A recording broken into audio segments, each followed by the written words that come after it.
Well, hi everyone. I'm John Ritland, and this is my review of NXT Takeover Portland, a tale of two takeovers. And of all the NXT Takeover events, this was certainly one of them, wasn't it?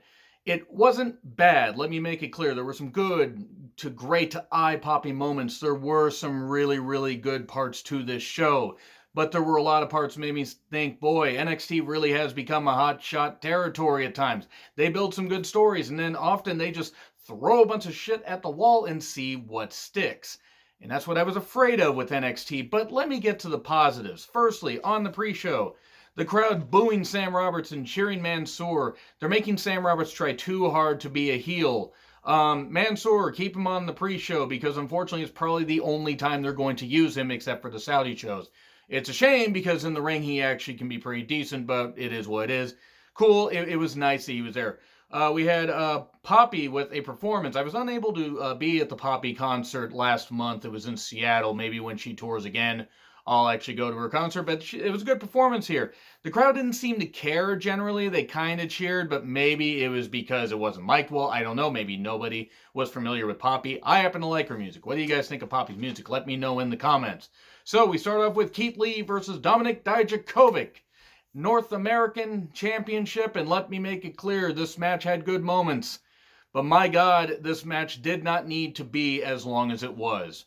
They should have cut out a lot of the parts where it's like, okay, everybody's just stalling. I get it. These are two big guys doing moves that no big men should be able to do. It's, men of their size or even men close to their size. They put out some incredible, high spots in this. And I give them full credit for that. Keith Lee pulling off a Hurricanrana. A weird, awkward apron spot that didn't really need to happen. It was like Dominic just kind of set him there. And I'm not asking for the wrestlers to hurt each other. Dear God, that's for the main event and for one of the women's matches to, feature spots like that. Ouch. But when it got going, it was a spectacle. But it was often like, okay, we're just going. And there was some no-selling in this. There was... corkscrew moonsault by Dominic, that was cool, and avalanche DDT. He hit this, just incredible flip Dominic did in, while Keith Lee was in one of the chairs. That was pretty damn cool. A lot of no-selling, avalanche Spanish fly by him. And then the Big Bang Catastrophe, 1, 2, 3. BBC. I'm going to let you figure out why the lettering of that finisher makes me laugh so much. There were some other good moments in this. Dominic selling the Spirit Bomb while also selling his neck because it really did hurt because Keith Lee is a bigger lad than Dominic. But with this match, it had some good moments. I liked parts of it. But again, there were parts where I'm just like, this might have been the weakest of their matches, despite all the shit that they pulled out. They had to show respect at the end. It looked like Dominic was really rocked. I hope he is okay because they took some incredible risks in this. So he should be commended for that. But again, this match also did not need to be as long as it was. But it wasn't the one match that went on way too long. That's a little later. Tegan Nox versus Dakota Kai in a street fight. Good luck, ladies. The crowd's exhausted after that. Go out and have this. Oh, wait, Dakota attacks Tegan during her entrance. They put on a great performance. I hate to say it, this might have been my favorite match of the night. Because it didn't overstay its welcome. They hit hard. They put in the work. They were really working hard from the very beginning. All through the crowd and everything. The spear tackle that Tegan hit. While they were in the crowd, there was some really, really good shit to this. The cricket bat at one point. Because everybody else plays cricket except us. To be fair, I don't think an American cricket team would be very good. If you ever seen cricket, it's odd, but I can see why people like it. So, trash can lid to the head of Tegan. Ouch. This match had 2 headshots that I noticed. Now, there were some other headshots, some other bumps that were a little scary throughout the show, but knowing what we know about concussions and watching some of the older matches, watching the headshots really makes me cringe. There are ways to do protected shots, and these women, who naturally are friends, in real life, have really done what they can to add to this and make it like a blood feud. And this was really, really good. I loved what these women did. There was a headshot with a chair at one point. Why do you hate your heads? I just don't get it. A Molly go round from Tegan. That was cool. And we get a chain used. We get a laptop. We get a lot of good stuff. We get a table put in the ring. Unfortunately, this is kind of where things fell, I don't want to say apart, but it was just odd. Reina Gonzalez, now Raquel Gonzalez, who'd been teaming with Rhea Ripley on some house shows, and she's been with the company for a few years, in developmental mainly, and has been, I believe was in one or both of the Mae Young Classics. She shows up with completely straight hair, so she looked like a taller Sonya Deville at first, and goes to chokeslam Tegan off the ropes.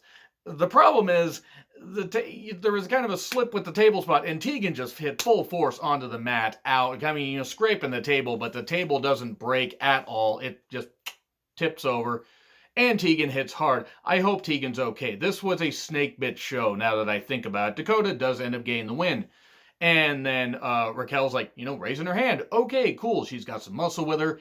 I didn't mind this if this had been the only, spot where somebody had interfered. Unfortunately, it wasn't. And, I got why they did it in the main event, but moving on. I like this match because, yes, could it have been given a couple more minutes? Sure. These women did pull out a hell of a performance. Hitting with all these weapons, utilizing the weapons well, even with the botched finish. Again, hopefully Tegan's okay. Maybe don't put some fairly green to TV or pay-per-view talents out there and say, hey, you got the spot to do in front of like 13, 14,000 people. Don't fuck it up. But accidents happen. They happen, but hopefully everybody's okay. Still like the match, though. But then we get Takeover Dublin in April. I think the end of April, I believe, which I will probably have to watch on delay, much like the other UK Takeover. And here we come to my most controversial opinion on the show. Finn Balor versus Johnny Gargano needed to be about half the length that it was. Now, I got why they had it be a long match. They've been building this since Finn turned on Johnny, and they've been building this whole thing so Gargano could be off TV because of neck injury, something, whatever. He got it addressed, and they were back, and they built this up, and they built this up with some nice promos, some nice exchanges. They built this up right. This match also did not need to be as fucking long as it was. I'm not going to call it boring, but I'm not going to call it great. It could have been the best match on the show if they cut some time off of it. Now, some people may disagree. There are people that really like this show. There was one of my mutuals I talked to, Annette, and I'm not knocking you here at all. I believe you tweeted out that the fans would give this the respect it deserved if it was in Japan, and I agree with you. The fans might have been more receptive. I would have been just as down on it, but I totally respect her opinion. And that great follow, by the way. And that Reed with an I, 24/7, really, really cool person to talk to. Even with any disagreements we have, I always enjoy talking to her. Catwoman 13, enjoy talking to her as well. A bit of a shout right there. So, back to the match. There was some body part targeting, which I like in matches. The problem is it was also done just to stall stuff. Now, Finn is a great wrestler. He really is. His best days may have been in New Japan and maybe to like 2016 pre-shoulder injury, like in WWE. I don't quite get why they felt that this match going this long was that important when you could have gotten the point across by just cutting some things out. There were many boos for Gargano, many boos, which may have played a factor into why they did what they did a little bit later. We get an announcer's table drop kick, because drop kicks hurt more when they're sent from the announcer's table, and then we get a just vicious coup de grace.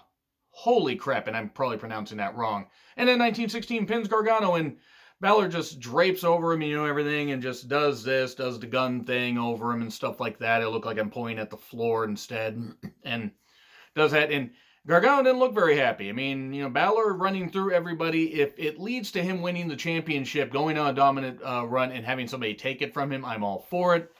It leads to better use of Balor than, what they were doing on the main roster for a while, or at least on Raw. But again, did not need to be as long as it was. We then get the Undisputed Era yelling at Cathy Kelly and telling her, it's like, you can go now. That's classy. They were playing heels, but that's Cathy Kelly's last appearance on the show. Cathy Kelly's leaving the company, by the way. Shame. She seems happy with it. She'd struggle with it. Whatever she does, best of luck. She's a bright, smart, she's a funny, beautiful woman. She will have a future wherever she goes. If she wants to go to AEW, great. If she wants to, pursue acting, I don't know. Good for her, whatever she does. Now we move on to something that I'm going to be really quick about. Rhea Ripley versus Bianca Belair, NXT Women's Championship. Bianca with Black History in the Making on, I believe, her robe. Cool. I like that. And that was some good stuff. This one is going to raise some controversial opinions. there was no reason for Bianca to win here. Now, I'm not saying that Bianca isn't talented. She actually is. That Rumble performance was great. But I got a theory as to why she didn't win. Just a bit of a theory. It's a good power battle. The bitch smack battle. Bitch smack. And then we got a nice kick from Rhea into a tackle by Bianca. There was a scary backdrop at one point where Rhea just went over the top. Almost thought she shattered her ankle. Bianca does a dive. Soon after some exchanges, Riptide for 3. Very anticlimactic. Easy for me to say.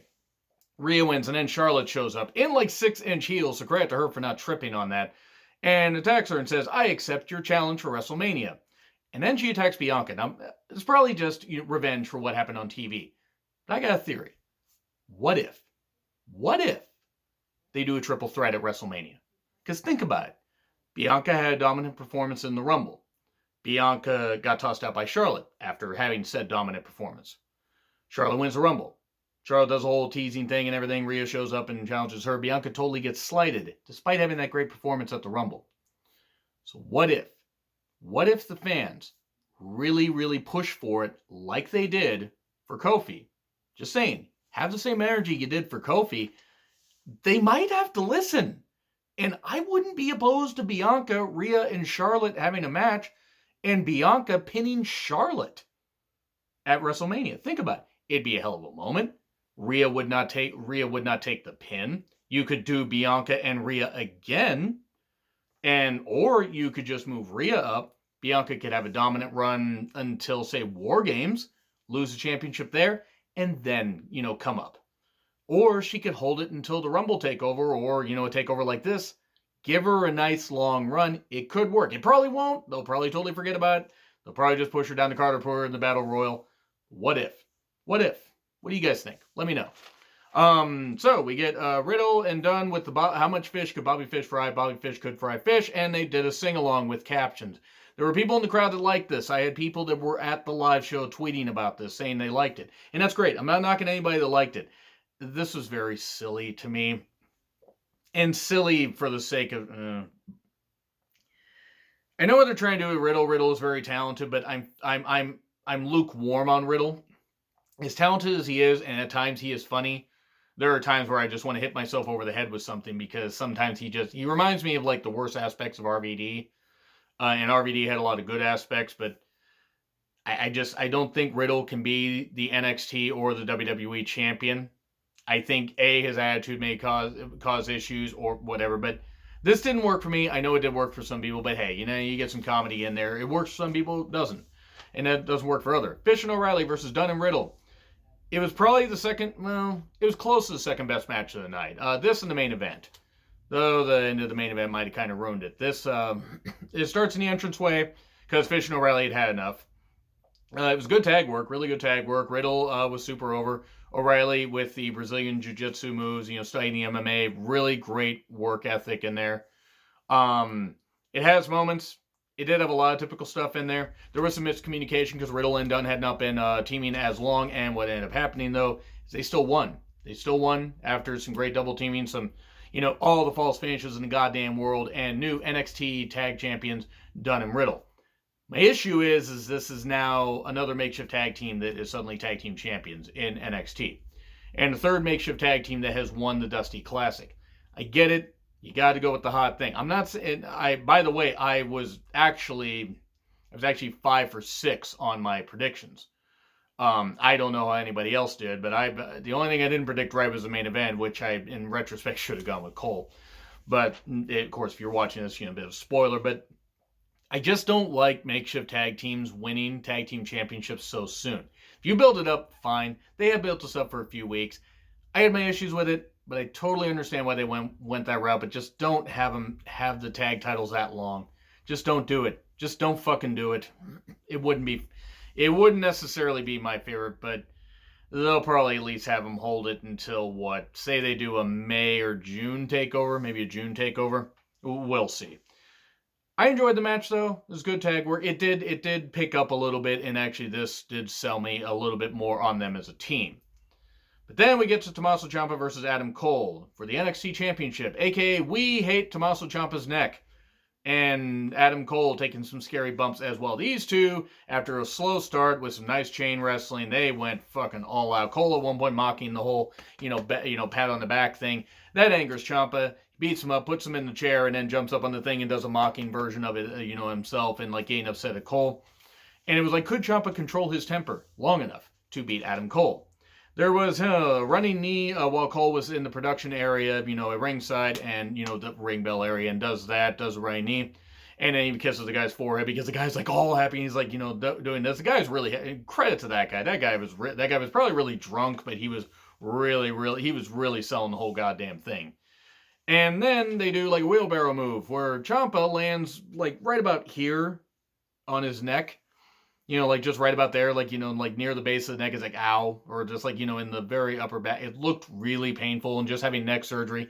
Obviously, he's okay, or otherwise they wouldn't green light him to do this.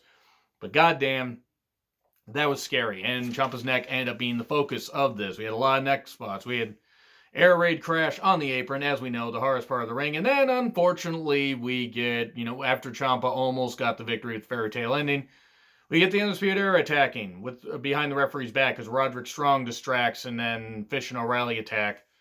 And we get Ciampa almost winning despite all that, and then we get a ref bump. And then we get a dive and everything, and he's almost got Cole beat, and he goes for the NXT Championship that was in there earlier when O'Reilly put it in there. And Gargano's there, and he's going to hand it to him, and he takes it away. And then he hits Ciampa in the head, and then Cole wins. Okay, so here's my main complaint as to why I'm going to downgrade the show a little bit. So, Gargano's initial heel turn, I liked it first. They didn't do a very good job with the follow-up, but I didn't mind him being a heel at first. He was cutting some pretty good promos. But it petered out quickly and cut him down as a babyface, and nobody can really buy into him, even though he did get a big pop when he beat Cole at NXT before Mania last year. And it was a good match. It was a really good match. We don't need another we don't need another Gargano Ciampa match, even though I knew that's the route we were going. You could have just done it where the Undisputed Era, the numbers just took over and Ciampa won, and you didn't need to do this thing with Gargano, at least not on a takeover. If you had done this on TV, okay, sure. But they're trying to do it for a big moment, and I'm sorry, I don't think enough fans are going to buy into it. Now, there were enough fans booing Gargano already, so maybe they're just leaning into it. But now we're taking it this direction. So now we're going to have Finn Balor against Adam Cole, baby. Maybe with Gargano and Ciampa in there. Maybe we're going to make it a 4-way elimination match. I don't know. But yeah, just Gargano being a heel again. Sorry. I mean, B. I'm being generous there. I wanted to go B-. However, I could not fully go. I couldn't go there only because tag titles, Tegan and Dakota, and there were some other good moments in there. But this should have been an A takeover. This should have actually equaled my grade. I think I had an A- for Worlds Collide. And it didn't even come close to being as good as Worlds Collide. Others will disagree, and you can let me know in the comments. Like, share, subscribe, Twitter handle in the description. I'm John Ritlin. I'll see you soon.